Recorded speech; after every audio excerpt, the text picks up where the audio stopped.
The book of Genesis, chapter 34. Now, Dinah, the daughter of Leah, had born to Jacob, went out to visit the women of the land. When Shechem, son of Hamor, the Hivite, the ruler of that area, saw her, he took her and violated her. His heart was drawn to Dinah, daughter of Jacob, and he loved the daughter and spoke tenderly to her. And Shechem said to his father Hamor, "Get me this girl as my wife."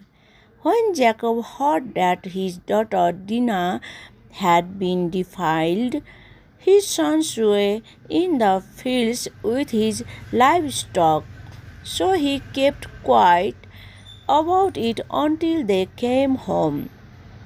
Then Shechem's father Hamor went out to talk with Jacob. Now Jacob's sons had come in from the field as soon as they heard what had happened.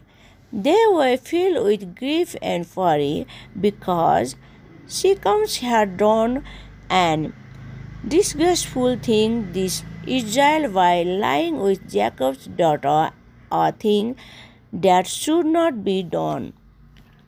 But Hamor said to them, "My son Shechem has his heart set on your daughter.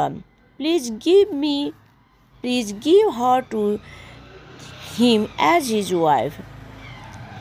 Intermarry with us, give us your daughters, and take our daughters for yourselves. You can settle among us. The land is open to you. Live in it, trade in it, and acquire property in it." Then Shechem said to Dinah's father and brothers, "Let me find favor in your eyes, and I'll give you whatever you ask. Make the price for the bride and the gift I am to bring as great as you like, and I'll pay whatever you ask me. Only give me the girl as my wife." Because their sister Dinah had been defiled, Jacob's sons replied deceitfully as they spoke to Shechem and his father Hamor. They said to them, "We can't do such a thing. We can't give our sister to a man who is not circumcised. That would be a disgrace to us. We will give our consent to you on condition only that you become like us by circumcising all your males. Then we will give you our daughters and take your daughters for ourselves.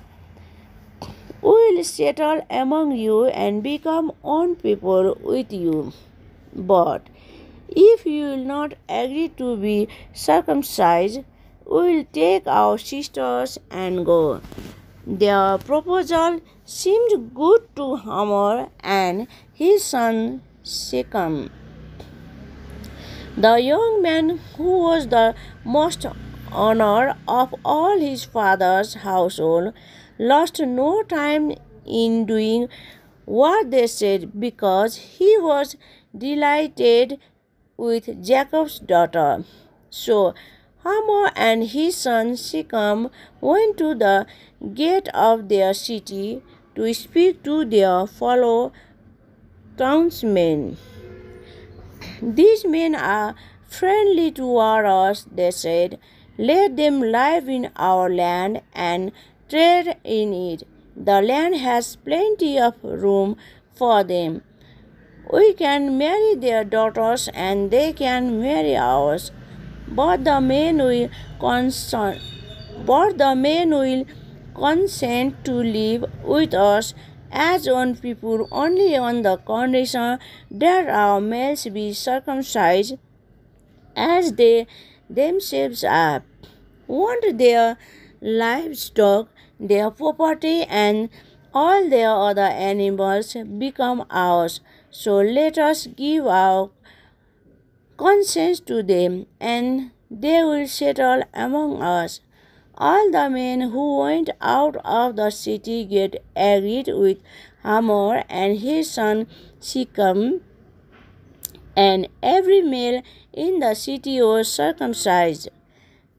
3 days later, while all of them were still in pain, two of Jacob's sons, Simeon and Levi, Dinah brothers, took their sword and attacked the unsuspecting city, killing every male.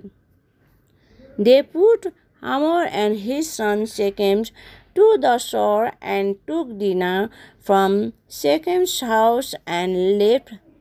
The sons of Jacob came upon the dead bodies and looted the city where their sisters had been defiled. They seized their flocks and herds and donkeys and everything else of theirs in the city and out in the fields. They carried off all their wealth and all their women and children, taking as plunder everything in the houses.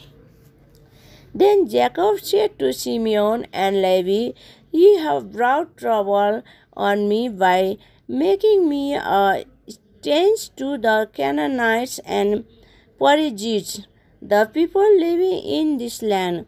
We are few in number, and if they join forces against me and attack me, I and my household will be destroyed."